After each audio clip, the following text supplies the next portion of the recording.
ರೀತಿಯಲ್ಲಿ ವಿಶ್ವಕ್ಕೆ ಸರಿಸಮಾನವಾದಂಥ ರೀತಿಯ ಒಂದು ರೈಲ್ವೆಯ ವ್ಯವಸ್ಥೆಯನ್ನು ಮಾಡ್ತಕ್ಕಂಥದ್ರಲ್ಲಿ ಪ್ರಧಾನಮಂತ್ರಿಗಳ ಒಂದು ಆತ್ಮನಿರ್ಭರ್ ಭಾರತ್ ಏನಿದೆ, ವಿಕಸಿತ ಭಾರತ್ ಅಂತಕ್ಕಂಥದ್ದೇನಿದೆ, ಆ ನಿಟ್ಟಿನಲ್ಲಿ ದೇಶದಾದ್ಯಂತ ಇವತ್ತು ಅತ್ಯುತ್ತಮವಾದಂಥ ಅತ್ಯಾಧುನಿಕವಾದಂಥ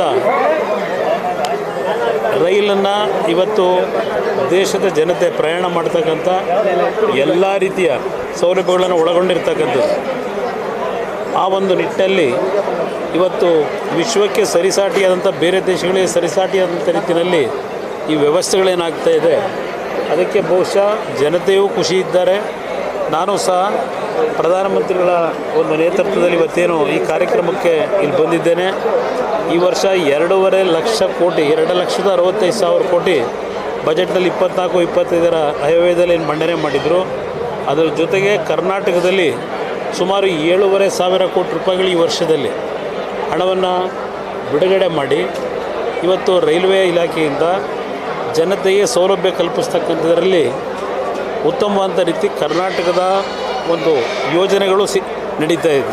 ಅದರ ಜೊತೆಗೆ 60 ರೈಲ್ವೆ ನಿಲ್ದಾಣಗಳನ್ನು ಇವತ್ತು ಏನು ಒಂದು ಮೇಲ್ದರ್ಜೆಗೆ ಏರಿಸಿರ್ತಕ್ಕಂಥದ್ದು. ಸುಮಾರು 1,800 ಕಿಲೋಮೀಟರ್ದು 97% ರೈಲ್ವೆ ಇಲಾಖೆಯಲ್ಲಿ ಎಲೆಕ್ಟ್ರಿಕಲ್ ವಿದ್ಯುದೀಕರಣ ಮಾಡ್ತಕ್ಕಂಥದ್ರಲ್ಲೂ ಸಹ ಕರ್ನಾಟಕದಲ್ಲಿ ಇವತ್ತು ಏನು ಒಂದು ಸಾಧನೆ ಮಾಡಿದ್ದಾರೆ.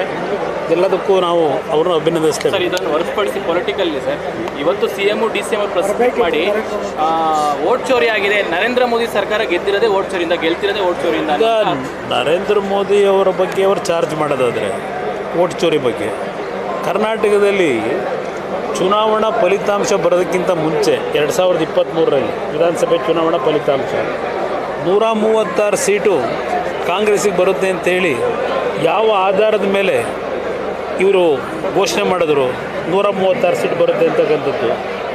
ವೋಟ್ ಚೋರಿ ಮಾಡಿರ್ತಕ್ಕಂಥ ಕೆಲಸ ಏನಾದರೂ ಮಾಡಿದರೆ ಅದು ಕಾಂಗ್ರೆಸ್ ಪಕ್ಷಕ್ಕೆ ಸೇರಬೇಕು ನನ್ನ ಅಭಿಪ್ರಾಯದಲ್ಲಿ. 136 ಸೀಟನ್ನ ಘೋಷಣೆ ಮಾಡಿದಂಥದ್ದು, ಬಂದಿದ್ದೇ 136 ಸೀಟು ಅಸೆಂಬ್ಲಿ ಚುನಾವಣೆಯಲ್ಲಿ. ಈಗ ಆಗಿದ್ದರೆ ಯಾರು ವೋಟ್ ಚೋರಿ ಮಾಡಿದರು? ನರೇಂದ್ರ ಮೋದಿಯವರು ವೋಟ್ ಚೋರಿ ಮಾಡಿದ್ರಾ? 66 ಸೀಟಿಗೆ ನಾವು ಬಂದು ನಿಲ್ಲಬೇಕಾದ್ರೆ. ಅದರಿಂದ ಈ ರೀತಿಯ ಒಂದು ವ್ಯರ್ಥವಾದಂಥ ಹೇಳಿಕೆಗಳನ್ನು ಕೊಟ್ಕೊಂಡು ಸಮಯ ಯಾಕೆ ವ್ಯರ್ಥ ಮಾಡ್ತೀರಿ? ಇವತ್ತು ಹಲವಾರು ಸಮಸ್ಯೆಗಳನ್ನು ಎದುರಿಸ್ತಾ ಇದ್ದಾರೆ ಜನತೆ. ಅದರ ಬಗ್ಗೆ ನಿಮ್ಮ ಗಮನ ಇರಬೇಕು. ಇಂಥ ವಿಷಯಗಳ ಬಗ್ಗೆ ಏನು ನನಗೆ ನೆನ್ನೆ ಬೆಳಗ್ಗೆ ನನಗೆ ವಿಷಯ ಬಂದಾಗ ಏನೋ ಇಬ್ಬರದು ಜಂಟಿ ಪತ್ರಿಕಾಗೋಷ್ಠಿ ಅಂತ ಹೇಳಿ, ಆ ಜಂಟಿ ಪತ್ರಿಕಾಗೋಷ್ಠಿ ಇದಕ್ಕೆ ಮೀಸಲಿಟ್ಕೊಂಡು ಮಾತಾಡಿರ್ತಕ್ಕಂಥದ್ದೇನಿದೆ ಅವರ ಸಣ್ಣತನ, ರಾಜ್ಯದ ಜನತೆಯನ್ನು ದಿಕ್ಕು ತಪ್ಪಿಸ್ತಕ್ಕಂಥ ನಿಟ್ಟಿನಲ್ಲಿ ಈ ಒಂದು ವಿಷಯಗಳನ್ನು ಎತ್ಕೊಂಡು ಏನು ಹೊರಟಿದ್ದಾರೆ. ಇದು ಪರ್ಮನೆಂಟಾಗಿ ನಾಡಿನ ಜನತೆ ಅವರನ್ನು ಮನೆಗೆ ಕಳಿಸ್ತಕ್ಕಂಥ ದಿನ ದೂರ ಇಲ್ಲ ಅನ್ನೋದು ನನ್ನ ಅಭಿಪ್ರಾಯ. ಈಗ DCM ಬರಬೇಕಿತ್ತು, ಏನವರು ಅದೇ ಹೇಳೋದು. ಈಗ ಈ ವೋಟ್ ಚೋರಿ ಅದು ಇದು ಎಲ್ಲ ಬ್ಯುಸಿ, ಅವರು ಅದರಲ್ಲಿದ್ದಾರೆ.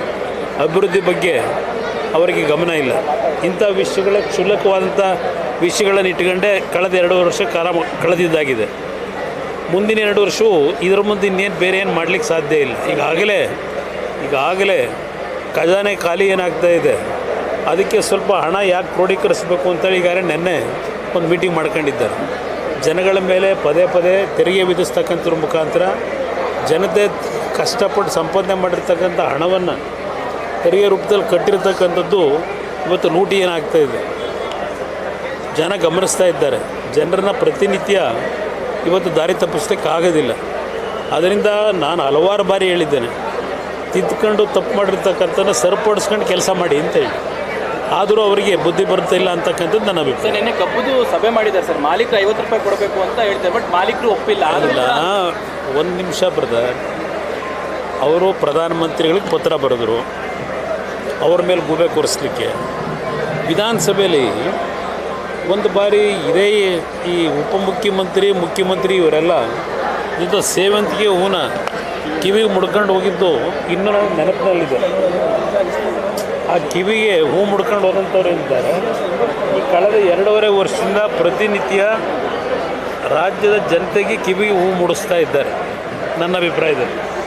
ಪ್ರಧಾನಮಂತ್ರಿಗಳು ಕಳೆದ ವರ್ಷದ ಇಳುವರಿ, ಕಳೆದ ವರ್ಷದ ಕಬ್ಬು ಬೆಳೆಗಾರರಿಗೆ ಬಂದಂಥ ಅವತ್ತಿನ ಒಂದು ಕಳೆದ ವರ್ಷದ ಆರ್ಥಿಕ ವರ್ಷದಲ್ಲಿ ಏನು ರೈತರಿಗೆ ಲಾಭ ಲಾಭ ಅಂತ ಹೇಳಲ್ಲ, ರೈತರಿಗೆ ದೊರಕಿರ್ತಕ್ಕಂಥ ಹಣದ ಆಧಾರದ ಮೇಲೆ 25-26 ಸಾಲಿಗೆ ಅವರು 10.5 ಇಳುವರಿ ಇರ್ತಕ್ಕಂಥ ಕಬ್ಬು ಬೆಳೆಗಾರರಿಗೆ 3,550 ರೂಪಾಯಿ ಫಿಕ್ಸ್ ಮಾಡಿದ್ದಾರೆ. 10.55 ಅದಕ್ಕೀಗ ಆಗಲೇ ಅವರು 3,550 ರೂಪಾಯಿ ಕೊಡಬೇಕು ಅಂತ ಫಿಕ್ಸ್ ಮಾಡಿದ್ದಾರೆ. ನಿನ್ನೆ ಬೆಳಿಗ್ಗೆಯಿಂದ ಏನು ಮ್ಯಾರಥಾನ್ ಮೀಟಿಂಗು ಮಾಡಿರ್ತಕ್ಕಂಥದ್ದೇನಿದೆ, ನಿನ್ನೆ ದಿನ ಅವರೇನು ಇವತ್ತು ಆದೇಶ ಮಾಡಿದ್ದಾರೆ, ಸರ್ಕಾರದ ಆದೇಶ 10.25ಕ್ಕೆ 3,300 ರೂಪಾಯಿ ಅಂತ ಹೇಳಿದ್ದಾರೆ. 11.5 ಇದ್ದರೆ 3,300, ಇಲ್ಲೇ ಇದ್ದರೆ 3,200 ಏನೋ ಮಾಡಿದ್ದಾರೆ, 180 ಏನೋ ಮಾಡಿದ್ದಾರೆ. ಇಲ್ಲಿ FRP ದರ 10.25 ಕೇಂದ್ರ ಸರ್ಕಾರ ಇವತ್ತು ನಿಗದಿ ಮಾಡಿರ್ತಕ್ಕಂಥದ್ದೇನಿದೆ 3,550 ರೂಪಾಯಿ, ರೈತರು ಕೇಳಿದ್ದು 3,500. ಈಗ ಇವರು ಮ್ಯಾರಥಾನ್ ಮೀಟಿಂಗ್ ಮಾಡಿ 3,300 ರೂಪಾಯಿ ಮಾಡಿದ್ದಾರೆ. ಏನು ರೈತರಿಗೆ ಇವ್ರು ಕೊಟ್ಟಿರ್ತಕ್ಕಂಥದ್ದು ಇದು ಡೀಟೇಲ್ ಇವತ್ತು ಆದೇಶ ಮಾಡಿದಾರಲ್ಲ, ನೋಡಿ ಯಾವ ರೀತಿ ಕೊಟ್ಟಿದ್ದಾರೆ ಅಂತೇಳಿ. ನನಗೆ ರೈತರು ಸಂತೋಷಪಟ್ಟಿದ್ರೆ ನನ್ನದೇನಿಲ್ಲ, ಆದರೆ ನನಗೆ ಅವರು ನಿನ್ನೆ ದಿನದ ತೀರ್ಮಾನಗಳೇನಿದೆ ಮತ್ತೆ ರೈತ ಕುಟುಂಬಗಳಿಗೆ ದೋಖ ಹಾಕಿರ್ತಕ್ಕಂಥದ್ದು ಅನ್ನೋದು ನನ್ನ ಅಭಿಪ್ರಾಯ. ಹೆಚ್ಚಿನ ವಿಡಿಯೋಗಳಿಗೆ ಪ್ರತಿಧ್ವನಿ ಯೂಟ್ಯೂಬ್ ಚಾನೆಲ್ ಸಬ್ಸ್ಕ್ರೈಬ್ ಮಾಡಿ, ಬೆಲ್ ಐಕಾನ್ ಕ್ಲಿಕ್ ಮಾಡಿ.